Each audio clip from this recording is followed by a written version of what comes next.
코로나19 시대에 목회 어떻게 할 것인가. 첫 번째 IT 사역 부문에 우리 서울 강동지방 한빛교회 힘하고 계시고 또 C채널 방송 사역을 시작하신 우리 김진호 목사님 강의를 듣도록 하겠습니다.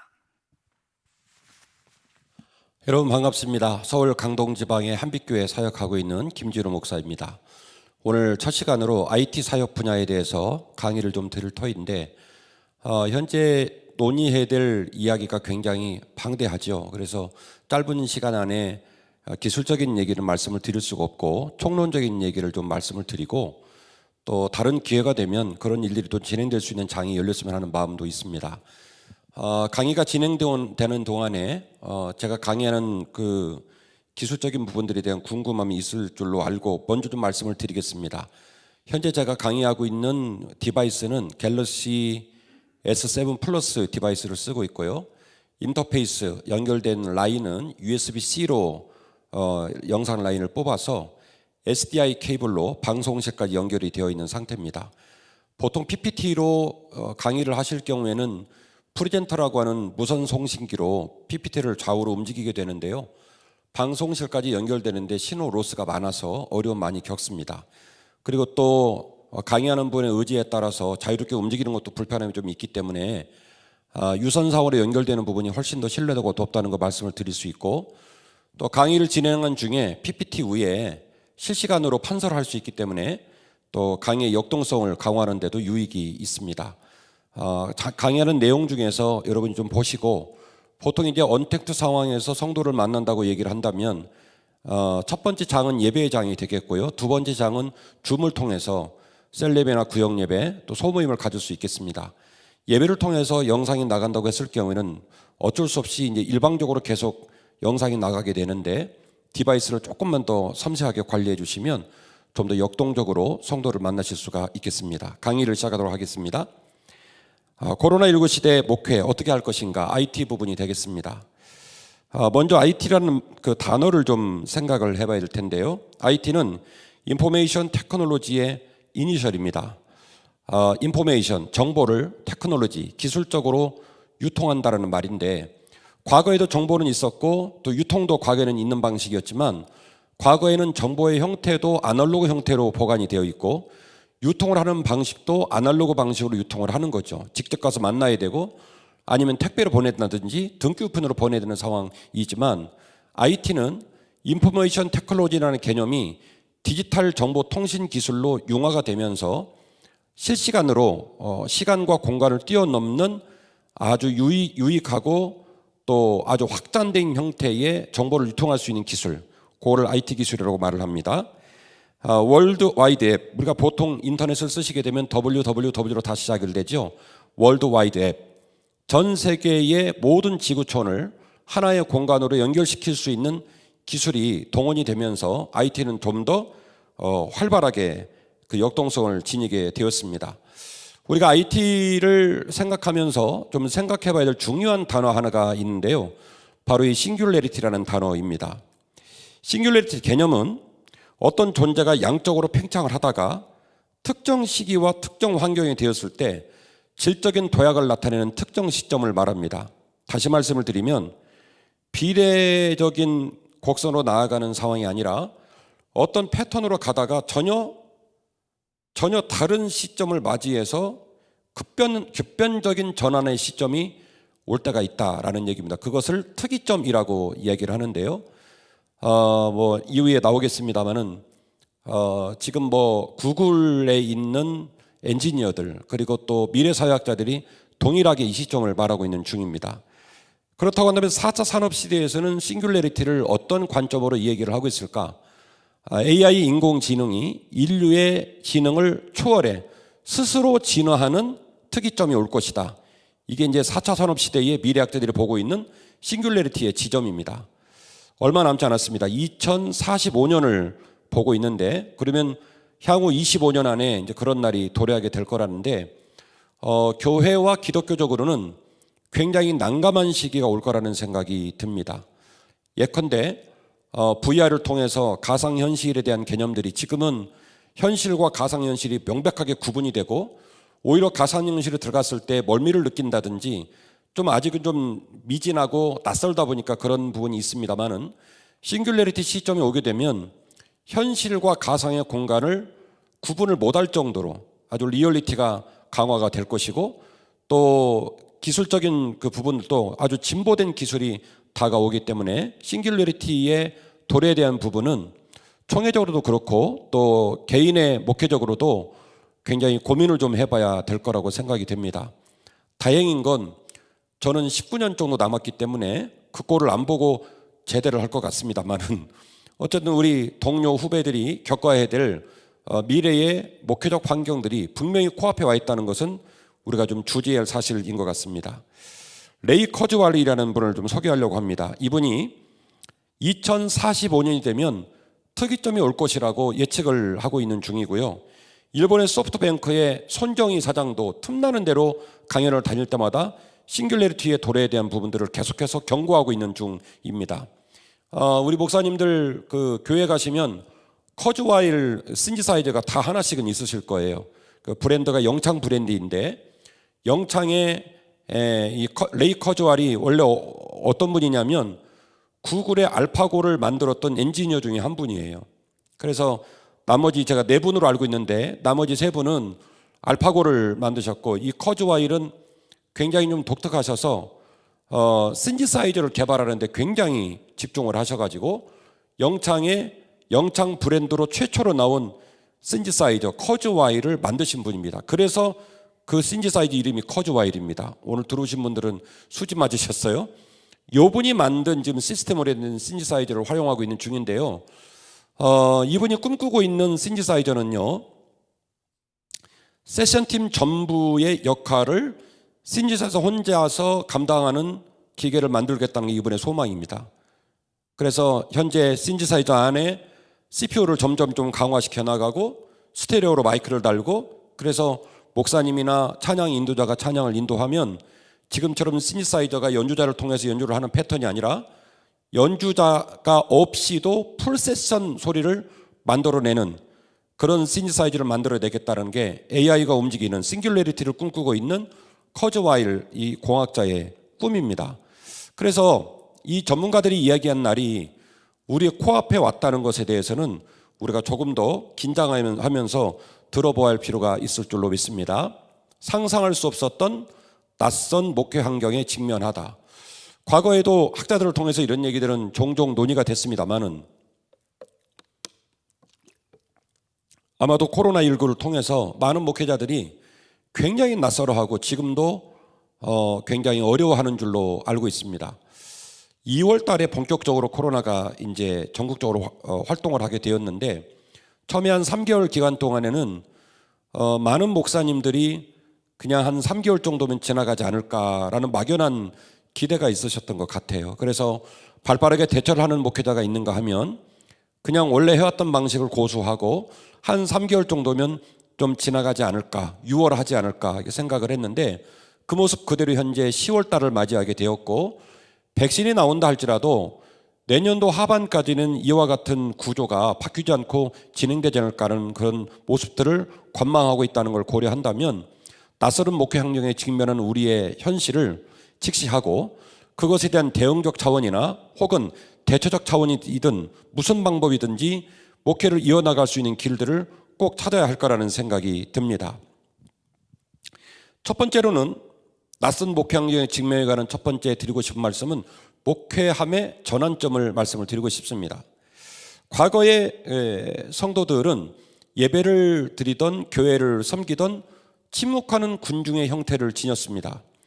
우리가 흔히 쓰는 주의 종, 하나님 아버지의 선하신 뜻을 선포하고 또 목양하면서 성도를 섬기며 끌어가는 주의 종에게 전적으로 의존되어진 침묵하는 군중이라는 형태로 교회를 다니고 예배를 드렸다고 한다면, 현재의 성도들은 적극적으로 말하는 군중입니다.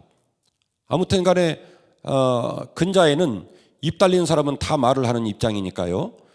제가 대학교를 다닐 때만 해도 선술집에서 대학생들이 함부로 이렇게 취한 상태로 대통령 욕을 하면 그 다음 주에 그 학생은 학교에서 못 봤습니다. 200년 전 얘기가 아니라 제가 학교 다닐 때 겪었던 일이니까요. 그 정도로 굉장히 고압적이고 폐쇄적인 우리 국가 시스템이 지금은 정부를 향해서라든지 대통령을 향해서라든지 누구나 말할 수 있는 상황에 놓여 있다는 걸 고려한다면 교회 환경의 목회 환경이 굉장히 극명한 변화의 기점에 서 있다는 것, 우리 목회자들이 반드시 재고해 보아야 할 줄로 믿습니다. 이후에 등장될 게이트키핑이라든지 판옵티콘을 참조해 주시기를 바랍니다. 또 하나는 대면 중심의 공동체에서 비대면 중심의 공동체로 변화되고 있다는 사실인데요.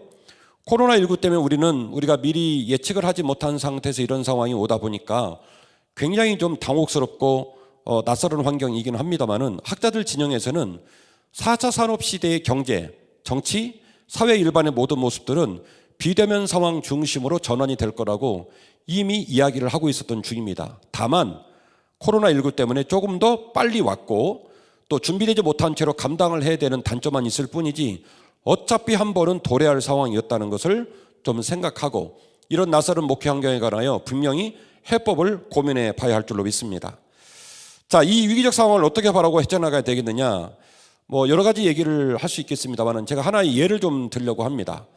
매년 5월 10일은 알리데이입니다. 여러분이 잘 아시는 것처럼 중국의 거대 기업 알리바바의 마인 회장이 이 알리데이라고 하는 날을 만들었어요. 그래서 이 얘기를 전해 듣는 사람들은 아마 이 알리데이가 알리바바의 창립일 아닌가라는 생각을 할 수 있을 겁니다. 아니면 혹은 마윈 회장의 생일이 아닌가, 이런 생각을 할 수 있을 텐데요.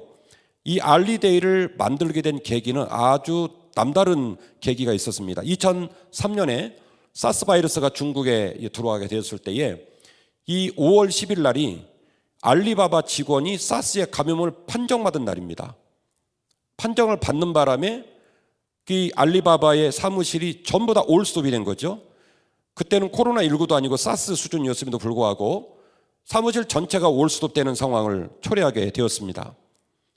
그러니까 이 알리바바의 마인 회장이 이 상황을 이제 해석을 해야 되는데, 잠깐 동안 불편한 일이 벌어졌다, 사고가 벌어졌다, 잠깐 지나가는 질병이 왔다라고 이분은 보지 않았어요. 갑작스럽게 전체 사무실을 폐쇄하는 조치를 하고 나서 집무실에 앉아서 굉장히 번뜩거리는 그 위기 가운데 기회가 오는 기발한 아이디어가 떠오른 거죠. 이후의 시대는 언택트 상황이 계속해서 출현을 하겠구나. 질병의 근원이 되었던 국가 간의 충돌의 문제가 됐던 어쨌든 언택트 상황에서도 기업을 운영할 수 있는 모습으로 우리 회사를 좀 전환시켜야 되겠구나라고 하는 계기를 이 알리데이를 만드는 계기를 통하여 본인이 결정을 하게 되었고, 그래서 알리데이라는 용어를 만들고, 알리데이가 되면 지금도 알리바바의 모든 직원들은 축제처럼 이 날을 기념하는데요. 비대면 비즈니스의 필요의 시대의 임박을 간파하고 그때부터 막중한 비용을, 제가 알기로는 1조 이상을 투자를 했습니다. 막중한 비용을 지속적으로 투자를 해가지고 현재로는 아시아 부동의 1위의 온라인 쇼핑몰이 되었습니다. 중국은 생산성이 높죠. 아직은 선진국에 비하면 임금이 무척 낮고, 그리고 중국 자체적으로도 인원이 워낙 많기 때문에 우리나라의 삼성이라든지 LG라든지 명품 기업이 있음에도 불구하고 가격 경쟁력에서는 중국과 경쟁을 하지 못하고 있는 중인데요. 과거의 중국 제품들은 이렇게 제품들을 보시면 연결 부위가 단차가 난다든지 틈이 있다든지 그랬는데, 요즘은 거의 우리나라 제품의 비근한 정도까지 따라온 모습입니다. 이 모든 역동성을 끌어가는데 이 마이너 회장의 삶의 전환점, 또 비즈니스 삶의 전환점, 이 모든 부분들이 굉장히 중요한 계기를 마련했다는 것을 고려하면서 우리가 목회함의 전환점에 관하여 좀 더 피상적인 생각에 멈춘다든지 터부시 여기는 마음으로 머물지 말고 새로운 목회적 도전 앞에 좀 전폭적으로 좀 헌신할 수 있는, 그리고 수용하고자 하는 몸부림이 필요한 시점에 와 있다는 생각이 듭니다. 창의적인 대응적 차원의 목회 방식의 전환을 반드시 고민해 보아야 한다는 거죠. 제가 석사를 할 때는 예배학을 주로 많이 관심을 갖고 공부를 했는데요. 2000년 기독교 역사에 있어서 예배학에서 가장 중요하게 생각하는 태제에는 동시간성, 동공간성이라는 개념이 있습니다. 하나님의 사람이 인격적으로 예배를 드리는 것은 하나님의 어떤 그 정보를 소비하는 것이 아니라, 서비스를 받는 것이 아니라 거룩하게 헌신하고 참여하고 드린다는 차원을 고려한다면 언제 어디서 예배를 드리든 예배에는 동시간성, 동공간성이 필요하다는 태제를 지금도 예배학은 중요한 태제로 간직하고 있습니다. 언택트 상황이 됐을 때 가장 먼저 깨지는 게 동시간성, 동공간성입니다. 상황에 맞춰 대응하여 예배를 계획하고 그 예배에 대한 구조를 바꾸어서 여전히 예배할 수 이끌어가는 것은 우리가 분명히 해야 되는 건 맞습니다만은, 그 필요를 채우겠다고 하여 신문물을 반영하는 가운데서 예배함에 담겨져 있어야 될 동시간성, 동공간성이 무너지고 그 가치가 구현되지 않으면 예배가 계속 드려지고 있지만 나중에 이제 시간이 가면 임상이 나오겠죠. 언택트 상황에 수많은 장비를 동원하고 온라인을 가동시켜서 그것이 그럴 만한 유의미한 결과가 났는지 아니면 공허한 모습으로 끝났는지 임상값이 나올 날이 오겠습니다만은, 제 입장에서는 우리가 비록 비대면 상황으로 디바이스를 활용하고 IT 기술을 활용하여 예배를 드리고 성도를 케어한다 하더라도 예배 안에 담겨져 있을 동시간성, 동공간성의 중요한 신학적 태제가 깨지지 않고 보존될 수 있는 길을 모색하고 고민하고 그 부분이 훼손되지 않을 수 있도록 우리가 주의해야 될 거라고 생각이 듭니다. 오늘 방금도 우리 존경하는 총회장님이 말씀하신 포노 사피엔스 말씀을 좀 드리려고 합니다. 영국의 경제주간지 이코노미스트에서 이 지혜로운 인간이라고는 호모 사피엔스라는 말을 포노 사피엔스로 이렇게 바꿔서 부르는 것이 기원이 되어서 포노 사피엔스라는 표현을 4차 산업시대를 준비하는 이 리더들이 종종 강의에서 이제 이 단어를 쓰고 있는 중인데요. 스마트폰의 등장과 고성능화로 지금 고가의 스마트폰들은 옥타코어를 장착하고 있는 중이고요. 낸드 메모리도 보통 256기가를 넘어가고 있는 중입니다. 그러다 보니까 과거의 펜티엄 4 시리즈의 PC보다도 훨씬 더 고성능이에요. 그리고 배터리 시간이 길고 녹음 성능이 우수하고 카메라 성능이 우수해서 저 아파트에 있는 아파트 로고를 정확하게 찍어낼 수 있을 정도로 휴대폰 단말기가 좋아졌거든요. 이 고성능화 되어진 스마트폰을 통해서 시공간을 뛰어넘어 소통하고 스마트폰에 함몰된 인류를 말하는 용어가 포노 사피엔스라는 용어입니다. 제가 전철을 50분까지죠. 제가 조금 느리게 해도 되겠죠. 제가 원고를 다 못할까 봐 지금 정신없이 갔는데 30분이니까 조금 더 정신을 차리고 천천히 해보겠습니다. 전철을 들어가서 제가 너무너무 문화적인 충격을 받았어요. 전철을 탔는데 말이죠, 어린아이로부터 7, 80대는 노인에 이르기까지 전부 스마트폰을 들고 스마트폰 좀비처럼 그걸 쳐다보고 있는 거예요. 그래서 분명히 그 안에 기계들이 타 있는 게 아니라 인격체의 존엄을 가진 사람이 타 있는데 눈빛을 마주치는 사람도 없고 대화를 하는 사람도 없고 전부 스마트폰을 붙들고 있는 거죠. 그리고 총회장님 말씀에 제가 굉장히 공감하고 좀 제가 슬펐던 것은, 우리 총회장님 방금 말씀하실 때 50대 미만의 사람들은 TV 안 보고 스마트폰 본다고 그랬는데 저는 TV 보거든요. 그래서 TV에서 주는 신호를 그냥 써요. 6번 갔다가 11번 갔다가. 근데 총회장님 말씀에 제가 공감하는 건, 우리 아이들은 그렇게 안 봅니다. 다 자기 방에 들어가서 탭으로 보고 스마트폰을 보지 바보같이 아빠 옆에 앉아가지고 보여주는 방송 그대로 안 봐요. 그거 답답해서 못 보겠다는 거예요. 포노 사피엔스의 도래는 목회함을 생각할 때 굉장히 당황스러운 목회 환경이 우리 눈앞에서 지금 벌어지고 있는 중입니다. 포노 사피엔스가 예배하다. 아주 난감한 얘기입니다. 예배와 대립하고 목회자와 대립하는 통신 환경에 대한 이해와 대처가 필요합니다. 보통 교회들에 보면 통신 주파수를 이렇게 디펜스하는 장치를 설치하는 경우가 있는데요.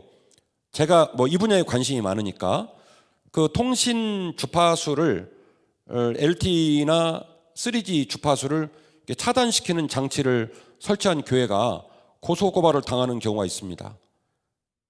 예배를 드리러 온 성도가 고소고발하는 거예요. 인권을 침해했다고, 내 통신권을 침해했다고 그렇게 얘기를 하는 거죠. 그리고 설교를 듣다가 목사님이 좀 알아들을 수 없는 주장을 펼치거나 또는 뭔가 잘못된 이야기를 한다 싶으면 전부 다 포노사피엔스들이 이제 스마트폰을 꺼내죠. 그리고 주님과 같은 급의 네이버님과 구글님을 소환합니다. 그래서 물어봐요. 우리 목사님이 설교하시는데 저 소리가 맞는 소리인지. 그리고 성격이 급한 성도는 그 예배 끝나는 시간을 못 참고 담임 목사 카톡으로 스크린 캡처 떠갖고 보냅니다. 무슨 말도 안 되는 소리를 하느냐고. 그래서 본의 아니게 포노사피엔스 종족은 예배를 드리면서 아이러니하게 예배와 대립하고요, 목사와 동행하면서 아이러니하게 목사와 대립하는 어이없는 상황에 우리가 놓여져 있는 중입니다. 따라서 목회자들은 설교를 준비함에 있어서 과거보다 훨씬 더 주의해야 되고, 그리고 검증 작업도 더 많이 해야 되고, 심지어는 주석에 대한 검증도 필요하지만 예화를 인용하실 때 그 예화도 원래 프라이머리 소스에서 나온 예화인지 중간에 많이 변형이 돼가지고 A라는 예화와 B라는 예화가 이게 짬뽕으로 섞인 예화인지, 그리고 예화는 성도들에게 감동을 불러일으켜야 한다는 목적 때문에 본의 아니게 목사님을 입에서 입으로 옮겨가면서 계속 부풀어집니다. 암 걸린 사람은 이미 죽어서 장례를 치렀고요, 그리고 5천만 원은 1억이 되고 1억이 좀 있으면 5억이 됩니다. 그러니까 조금 부풀어졌을 때는 성도들이 양해의 사안으로 듣습니다만은, 목회자가 이 접촉을 한 예화가 한 5번 정도 가공이 된 예화를 접촉을 하셔서 예배에 인용을 하시면 정말로 잘 준비되어지고 그리고 의미 있게 설교한 설교를 한 방에 말아먹는 어이없는 일이 벌어지기 때문에 포노사피엔스와의 소통의 예배에 대해서는 조금 더 진중하고, 죄송스럽습니다마는 좀 등에 땀이 날 만큼 수고하고 애쓰는 목회적 준비가 필요해 보인다라고 말씀을 드리고 싶습니다. 세 번째로, 목회자의 설교가 시장의 상품화되는 기가 막힌 세상을 우리가 맞이하고 있습니다. 다른 목회자의 다양한 설교 존재를 인식하는 것과 그 설교를 소비하는 것은 전혀 다른 결과를 초래합니다. 제가 이 분야를 서울신대 대학원에서 지금 강의하고 있기 때문에 강의를 하면 항상 저는 임상에 관심이 많죠. 사적인 만남이라든지 성도들에게 많이 물어봅니다. 성도들이 이런 표현을 쓰시더라고요. 영적 간음이라는 표현을 쓰셨는데, 그런 맥락에서 성도들이 저는 되게 의리가 있다고 생각이 됩니다. 과거에도 인터넷에 유튜브에 다른 교회 목사님 설교가 있다는 걸 다 알고 계셨습니다. 그러나 차마 내가 매주일 찾아뵙고 우리 목사님 말씀을 듣는 그분들 말씀에는 항상 목사님을 정상적인 신자들은 우리 목사님이라는 표현을 쓰세요. 굉장히 충성도도 높고 의리가 있습니다. 참 고맙더라고요. 우리 목사님 설교를 매주일 듣고 있는데 유튜브에 다른 목사님 설교 있다고 해서 그거 듣는 것이 그렇게 마음에 걸리더라는 거예요. 방금 제가 썼던 표현, 영적인 간음을 하는 것 같은 아주 나쁜 마음이 들어서 주의하고 조심하고 보여도 안 보려고 했다고 말씀을 하시더라고요. 그런데 코로나19 상황이 도래하면서 어이없는 일이 벌어지게 됐습니다. 모든 목사님이 유튜브에 설교를 로드하고 그리고 URL을 링크를 해가지고 카톡으로 보내고 안 들어오면 전화해서 들으라고 격려를 하고, 그래서 계속 지금 이 유튜브님으로 인도를 하고 있는 중이거든요. 예배당으로 인도를 하는 게 아니라 유튜브님으로 인도를 하고 있는 중입니다. 자, 보실까요? 유튜브에는요, 구글의 AI 알고리즘이 있습니다. 두 가지가 작동이 되는데요. 첫 번째는 유사 컨텐츠를 기호도를 따라 제공합니다. 이것이 바로 이제 선호도 메커니즘인데요. 유튜브를 들어와서 컨텐츠를 소비한 사람의 선호도를 파악해서 그 선호도에 맞춰서 유사 컨텐츠를 AI가 자동적으로 공급을 해줍니다. 이게 이제 선호도 선별 방식인데 이거를 굉장히 구글이 잘해요. 그래서 설교 한 번만 듣고 나와도 이 사람이 종교인이라는 걸 정확하게 인지해내고 그 종교인들이 많이 본 선호도가 높은 컨텐츠, 총회장이 말씀하셨던 것처럼 아주 잘생기고 뛰어나고 그리고 창의적이고 많은 사람이 좋아요를, 구독을 누르고 좋아요를 눌린 사람 거를 바로바로 링크를 연결을 해줍니다. 그래서 본의 아니게 목사님 설교를 듣고 나와서 우리 목사님과 훨씬 매력적인 사람의 설교를 들을 수밖에 없는 그런 어이없는 상황이 벌어진 거죠. 우리 존경하는 총회장님 지금 교회는 제가 보니까 뒤에 좀 LED가 시공이 되어 있는데 보통 요즘 새롭게 설치한 LED들은 화질이 굉장히 좋아요. LED도 좋고 그 LED를 촬영하고 있는 카메라도 화질이 좋아서 보통 이제 SDI 케이블로 송출을 하면 2K나 4K는 안 가더라도 1920-1080 가로축이 1920개 점이 세로축이 1080개 요 정도 세밀한 점으로 목사님 얼굴을 찍어줘요. 유튜브를 들어가면 설교가 얼마나 세련됐느냐 설교가 주석적이냐를 떠나서 일단 목사님 얼굴이 이렇게 환하게 보이면 그게 보는데 즐거운 거예요. 근데 이제 이 디바이스 시설이 떨어지면 가로축이 한 SD급이 되면 가로축이 640, 세로축이 480, 1920하고 640은 거의 3배 차이거든요. 점 640개로 목사님 얼굴을 이제 유튜브에 띄우면 설교를 사실은 엄청 잘하시는데도 안 보고 싶어요. 지글지글 노이즈가 나오고 오디오 품질이 떨어지다 보니까 무슨 소리인지 못 알아듣고 그러면 지나가 버립니다. 지금 거의 한 1년 정도 되다 보니까 계속 지금 리서치가 하고 있는 중인데요.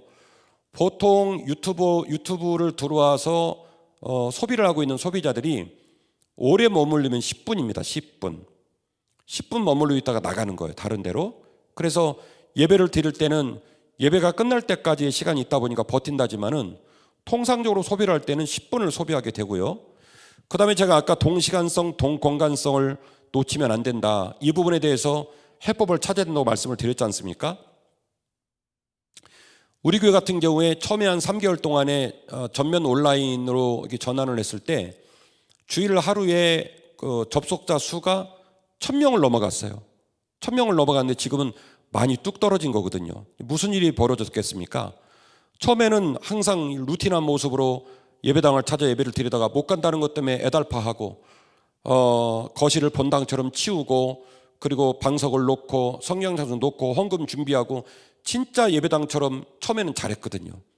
시간이 지나가니까 미국에서 조카가 놀러 오고 그리고 40년 만에 만난 불알 친구가 찾아오고 몸살 기운이 있고 그리고 그날따라 외부로 또 나갈 일이 벌어지고 그래서 예배를 온라인에 떠 있다 보면 그렇습니다. 소비라는 관점, 교회는 예배를 서비스하고 예배자는 예배를 소비를 하다 보니까 그 예배의 동시간성, 동공간성을 이제 집어 던지는 거죠.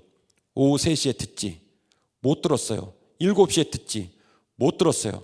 이번 주는 지나가지.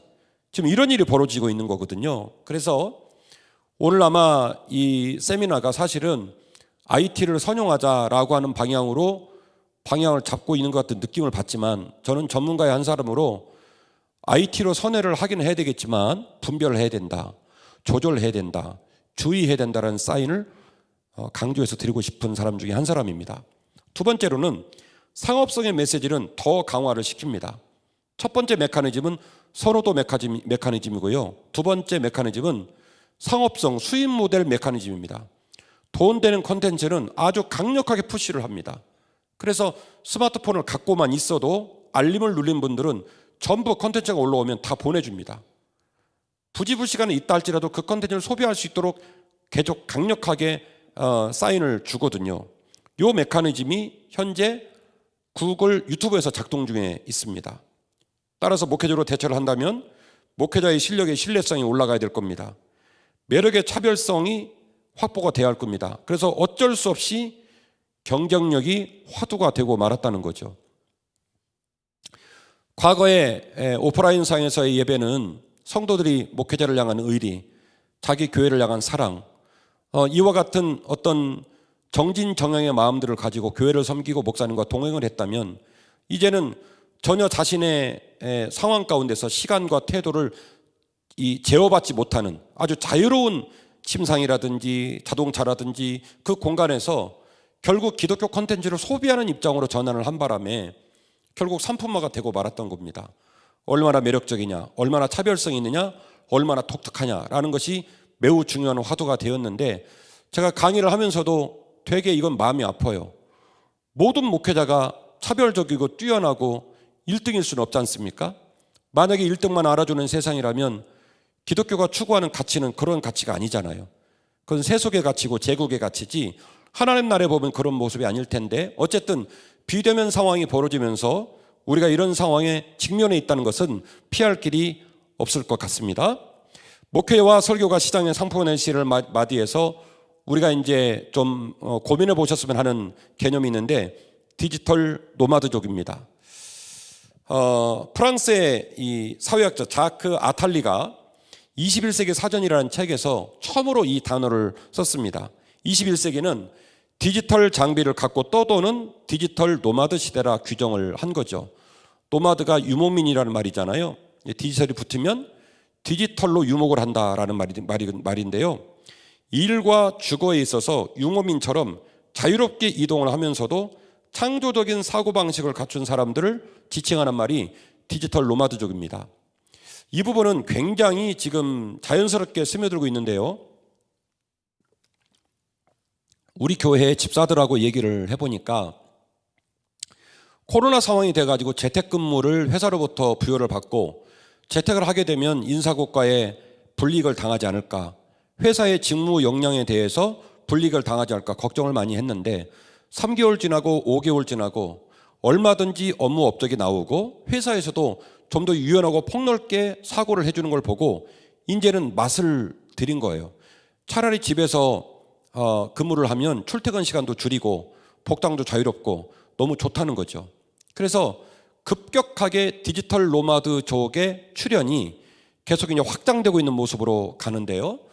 제가 염려하는 거는 현재 리서치하는 목사님들의 말씀에 따르면 코로나가 끝나고 나면 최소 25% 그리고 많이 대응을 못한 교회 같은 경우는 40% 정도의 신자들이 교회를 떠나거나 혹은 낙심해서 주저앉을 것이다라고 관측을 하고 있는 모습을 생각한다면 25%가 떠나든 40%가 떠나든 그들은 그야말로 디지털 노마드족이 될 겁니다.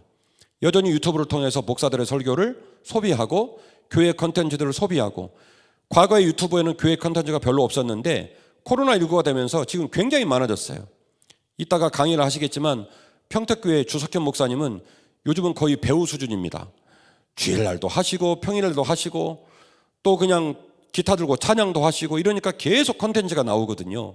이 컨텐츠들을 전국에 있는 신자들이 소비를 하고 있는 와중이기 때문에 디지털 노마드 환경은 피할 길이 없는 외통수의 외나무다리라는 것을 우리 모두가 좀 고민해 볼 필요가 있다라는 말씀을 드리고 싶습니다. 자, 여기까지는 이제 전체적인 총론적인 기류를 말씀을 드렸고, 뭐 이후에 나오는 강사님들께서 기술적인 부분은 좀 말씀을 하신다지만 저 입장에서는 디지털이 좋다, 언택트가 좋다, 이게 대안이다라고 언택트 세미나가 있을 때마다 너무 얘기가 돼서 저는 좀 속이 상했어요.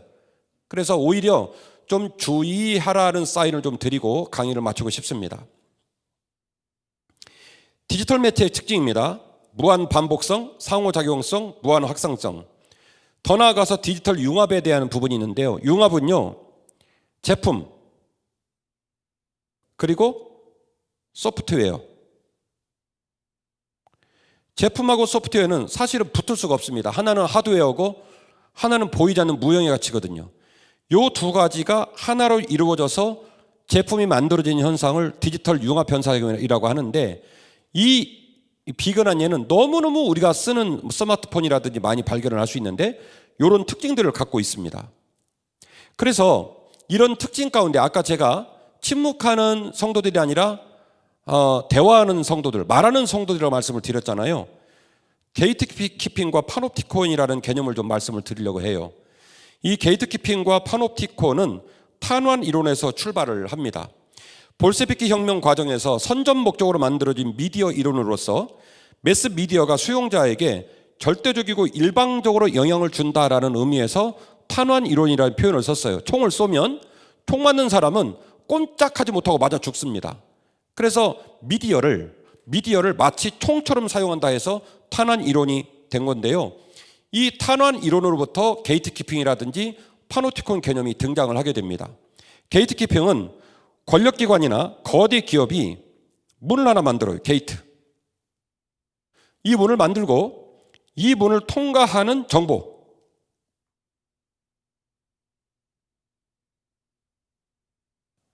이 정보를 선별적으로 본인들이 관리를 하는 겁니다.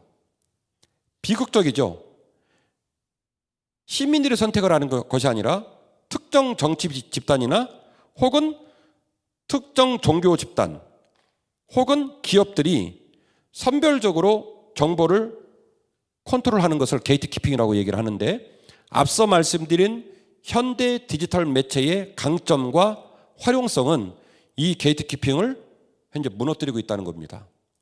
목사님들이 동영상을 쓰실 때 또 설교를 할 때 미디어를 활용하실 때 이 부분은 굉장히 주의해 보셔야 됩니다. 어떤 상황이 부정적인 맥락의 소스를 잘라가지고 그 부정적인 소스를 강대상에서 긍정적으로 쓰셨을 때는 반드시 그 자리에서 포노사피엔스가 그 컨텐츠의 프라이머리 소스는 부정적인 소스라는 걸 밝혀내고 그것을 홈페이지에 올리고 그래서 교회적으로 큰 문제가 생기는 경우도 생깁니다. 바로 어떤 사례라 볼 수 있냐면 전형적인 게이트키핑이 무너진 사례라고 볼 수가 있겠지요. 파놉티콘은 감옥의 구조를 말하는데요. 가깝게는 우리 대련, 서해바다 앞에 있는 대련에 가면 여순 감독이 있거든요. 안중근 의사가 죽은 그 감옥인데 여순 감옥의 감옥이 파놉티콘으로 만들어져 있습니다. 여기에 감시자가 있고요. 그리고 감옥이 다 이렇게 돼 있는 거예요. 부채꼴로. 그래서 여기에 감시자가 앉으면 모든 감옥의 실에 있는 죄수들을 한눈으로 볼 수 있는 통제 방식을 파놉티콘이라고 얘기를 합니다. 단어는 다르지만 게이트키핑이나 파놉티콘이나 그 말이죠. 그래서 파놉티콘이 깨지고 게이트키핑이 깨지고 탄환 이론이 더 이상 작동되지 않는 신인류의 문명 앞에 섰다는 걸 고려할 때는 언택트 상황에 디바이스를 활용하고 통신기술을 활용하는 것에 대해서 대단히 주의하고 전문적인 식견이 필요해 보인다 생각이 듭니다. 현대사회는 더 이상 디지털 IT 수용자를 일방적으로 제어할 수 없다. 반드시 함부로 활용하지 말고 주의해야 될 이유가 여기 있는 겁니다. 그래서 우리가 IT 기반으로 한 디바이스와 소프트웨어를 운영할 때 몇 가지 고려할 것들입니다. 전인지성의 퇴화, 왜곡을 주의하라는 겁니다. 수용자에게 편견, 함몰, 피동성, 퇴행, 정보 조절 능력의 상실과 왜곡의 초래, 이게 현대 디지털 매체의 병폐예요. 너무 화려하기 때문에, 너무나 섬세하기 때문에, 그리고 시공간을 뛰어넘어서 정보를 압축시키는 특징을 갖고 있기 때문에 말을 들어서 반응을 하는 것과 글로 읽어서 반응을 하는 것과 동영상을 보는 반응은 전혀 다릅니다. 사고가 멈추고요, 피동적이 되고요, 그냥 함몰되는 특징이 있기 때문에 고려해 보실 필요가 있습니다. 수용자에게 생각지 못한 병폐를 초래하게 된다는 거죠. 제가 왜 이 말을 하느냐, 신앙생활이라고 하는 것, 설교라고 하는 것, 기독교 콘텐츠라고 하는 것은 결국 보이는 곳에서 보이지 않는 하나님께로 땅의 가치를 하늘의 가치로 이끌어내야 한다는 방향성을 고려한다면, 땅에 발을 딛고 있지만 하늘에 계신 하나님을 묵상해야 되고, 땅의 이야기를 거론하지만 종국에는 땅의 이야기를 내려놓고 하나님의 신비를 묵상해야 되는 것이 교회의 설교의 목적과 교회 콘텐츠의 목적인 걸 고려한다면, 도구가 너무 화려하고 도구가 너무 강력한 에너지를 낼 경우에 이 땅에 주저앉고 함몰되게 하는 어이없는 결과를 초래할 수 있기 때문에 제한적으로 운영해야 된다는 게 제 입장입니다. 우리 교회 같은 경우에는 시간이 짧아서 사례를 말씀드릴 수 없지만은 예배 시간에 의도적으로 영상이 안 나가는 시간이 있고, 또 저녁 집회 시간에는 LED에 조사되어지는 개인값을 100%로 보통 잡고 있는데, 지금도 100% 같습니다만은 25% 수준까지 떨어뜨립니다. 그래서 예배당 안에서 너무 화려한 영상 매체들이 기도하는 성도들의 시각과 마음들을 흔들거리지 않도록, 그래서 은은하게 모든 조도를 떨어뜨리고 보이지 않는 하나님을 묵상하고 기도가 더 깊어질 수 있도록 배려를 합니다. 장비가 있고 그 장비를 많이 활용할 수 있는 기술을 갖고 있다 손 치더라도 55분까지죠. 50분까지예요. 주여, 나가는 글, 실존하는 목회는 더욱 현장에서 답을 찾아야 합니다. 디지털 매체는 전인적 인간의 실존을 온전히 대체할 수 없습니다. 끝나가지고 그냥 이 얘기 할게요. 디지털 매체 IT 기반이, 제가 이 단어를 쓰겠습니다.